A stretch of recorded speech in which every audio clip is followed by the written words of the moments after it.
বিকৃত রুচির রাষ্ট্র, যদি সত্যি সত্যিই বলতে হয়। এই রাষ্ট্র এই দেশকে ধ্বংস করে দিচ্ছে। আওয়ামী লীগের পরিবর্তনটা অনেকেই চেয়েছে, কিন্তু পতনটা চায়নি। আমি অঞ্জনাইজ আপনাদের সামনে হাজির হয়েছি কিছু প্রিয় অপ্রিয় প্রশ্ন নিয়ে। আজকে আমার সামনে যিনি উপস্থিত হয়েছেন, যিনি আমার গেস্ট আজকে, উনি একজন বিশিষ্ট সাংবাদিক। তবে ওনার কিছুটা আলাদা রকম একটা ম্যানারিজম আছে। সেই ম্যানারিজমের মাধ্যমে ওনার কথার জাদুতে উনি মানুষকে মোহাবিষ্ট করে রাখেন। পরিচয় করে দিচ্ছি। পরিচয় করার কিছু নেই অবশ্য। মঞ্জুরুল আলম পান্না, যিনি খুব সাহসী মানুষ হিসেবে পরিচিত। পান্না ভাই, কেমন আছেন আপনি? কেমন আছি? যদি সাদামাটা উত্তর দিতে হয়, ভালো আছি। আর যদি সত্যি সত্যি উত্তরটা দিতে হয়, তাহলে বলতে হয় আমাদের সবার প্রিয় হুমায়ুন আহমেদের একটা কথা আছে যে, "এই সমাজে ফেরেশতা আর শয়তান ছাড়া কেউ ভালো থাকতে পারে না।" এখন আপনি মেপে দেখুন, আমি যদি ফেরেশতা হয়ে থাকি অথবা শয়তান হয়ে থাকি, ভালো আছি। আর মানুষ হয়ে থাকলে ভালো নেই। এই ভালো না থাকার জন্য প্রধানত দায়ীটা আসলে কাকে করবেন? নাকি এটা মানে নিয়তি? নিয়তিই বলা যায়। তাহলে আর কোনো যুক্তিতর্ক থাকে না। সবকিছু যদি আমরা অদৃষ্টের উপরে ছেড়ে দিই, নিয়তির উপরে ছেড়ে দিই, তাহলে আর ব্যাখ্যা বিশ্লেষণের কোনো প্রয়োজন হয় না। অ্যাকচুয়ালি আমরা যে সমাজে বাস করছি, একটা হায়েনার সমাজে বাস করছি। একটা অভদ্র, অসভ্য সমাজ। একটা বিকৃত রুচির রাষ্ট্র, যদি সত্যি সত্যিই বলতে হয়। এই রাষ্ট্র এই দেশকে ধ্বংস করে দিচ্ছে। এটাই বলব। এটা আপনার মানে মানে ঠিক আজকে এই মুহূর্তে এই কথাটা আপনার কেন মনে হচ্ছে? আরও যদি খোলাসা করে বলি, তাহলে রাজনীতি।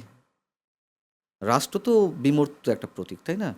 রাষ্ট্র কারা নিয়ন্ত্রণ করছে? রাজনীতিবিদরা নিয়ন্ত্রণ করছে। আর রাজনীতি নিয়ন্ত্রণ করছে আমাদের পুরো সংস্কৃতিকে। যদিও সংস্কৃতি নিয়ন্ত্রণ করার কথা সব কিছুকেই। যদি একটা একটা আদর্শ রাষ্ট্রের কথা বলে থাকি। কিন্তু এখন আমাদের সমাজে তো এই দেশে রাজনীতি সব কিছু নিয়ন্ত্রণ করছে। আর সেই রাজনীতি কাদের হাতে? নিশ্চয়ই এটি ব্যাখ্যা করার কোনো প্রয়োজন নেই। রাজনীতি কারা নিয়ন্ত্রণ করছে?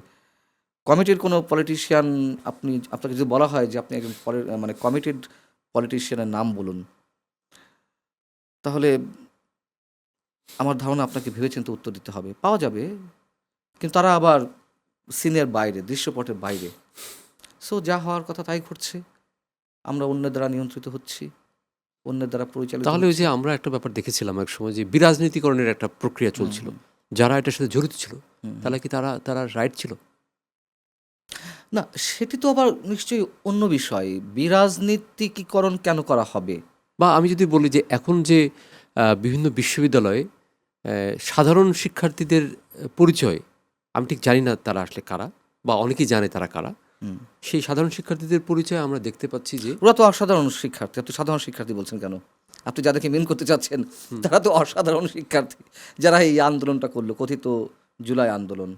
আমি কথিতই বলছি। তার কারণ আমি এই আন্দোলনের পক্ষে এক ধরনের সমর্থন ছিল। কেন ছিল?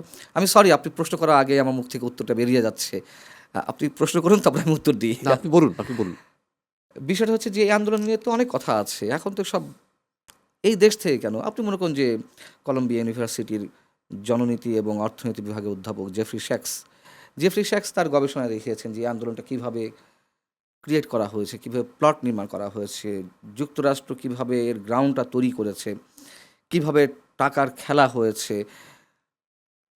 আমি সমর্থনের কথা বলছিলাম, এই আন্দোলনের সমর্থন নয়, বাট এই আন্দোলনের যে একটা পর্যায়ে যে হাইপটা উঠল যে আওয়ামী লীগ সরকারের পরিবর্তন বা পদত্যাগ, আমার তো মনে হয় সেটি দেশের 100% মানুষই চেয়েছে। কেন চেয়েছে? একটা অনির্বাচিত সরকার হিসেবে বছরের পর বছর, যুগের পর যুগ থাকবে, এটা হতে পারে না। ইলেকশন হবে না, এটা তো হয় না এটা আসলে। হয় না। হুম। দেশের জাতীয় ইলেকশন তো বটে, প্রতিটা ইনস্টিটিউশনের নির্বাচনী ব্যবস্থা ধ্বংস করে ফেলা হয়েছিল। হুম, হুম, হুম। আমি যে পেশা, সাংবাদিকতার যে পেশা, যে বিষয় সংগঠনগুলো, প্রেস ক্লাব কিংবা রিপোর্টার্স ইউনিটি বা বিভিন্ন আঞ্চলিক যে প্রেস ক্লাবগুলো, সাংবাদিকদের যে সংগঠনগুলো, কোথাও নির্বাচন হতো না। ব্যবসায়ীদের যে সংগঠন এফবিসিসিআই, ডিসিসিআই, কোথাও নির্বাচন হচ্ছে না, সব সিলেকশন হতো। তো এর মধ্য দিয়ে কী হয়? আপনার যখন এই ধরনের ব্যবস্থা তৈরি হয়, তখন তো জবাবদিহিতা থাকে না। জবাবদিহিতা না থাকলে কি হয়? সন্তানের জবাবদিহিতা যদি পিতা-মাতার কাছে না থাকে, তাহলে সেই সন্তানের ভবিষ্যৎটা কি আমরা খুব সহজেই অনুধাবন করতে পারি। তখন রাষ্ট্রীয় পর্যায়ে, সামাজিক পর্যায়ে বিভিন্ন প্রতিষ্ঠানের যদি জবাবদিহিতা না থাকে, যা হবার তাই হয়। তো সেই জায়গা থেকে আওয়ামী পরিবারের সদস্যদেরও তো এক ধরনের এখন হাইকমান্ড হিসেবে শেখ হাসিনা যা চেয়েছেন বা আওয়ামী লীগ যা চেয়েছে দলীয়ভাবে, হয়তো তাদের যারা নেতাকর্মী তারা হয়তো উপর দুপুর বলেছে হ্যাঁ এই বেশ এই ঠিক আছে, কিন্তু দিন শেষে নিজেদের মধ্যে আলোচনা হয়তো এই কথাগুলো উঠতো যে এইভাবে হয় না, এভাবে চলছে না। ফ্যাক্ট, এগুলো কোনো বানিয়ে বলার কথা না। এবং অসংখ্য আওয়ামী পরিবারের সদস্যরা এই আন্দোলনে ছিল। কিন্তু যেটি বলছিলাম, এই আন্দোলনের পেছনে যে ডক্টর ইউনূসের যে শব্দটা ম্যাটিকুলাস ডিজাইন ছিল, এইটা তো আমার মনে হয় এর সঙ্গে যারা ওতপ্রোতভাবে জড়িত ছিল এই সো কল্ড আন্দোলনের পেছনে, তারা ছাড়া আর কেউ জানতো না। তারপর তো সব শেষ হলো, মানে সব জানা গেল। তো এখন বিষয় হচ্ছে যে আওয়ামী লীগের পরিবর্তনটা অনেকেই চেয়েছে, কিন্তু পতনটা চায়নি। এভাবে পতন হোক সেটা চায়নি।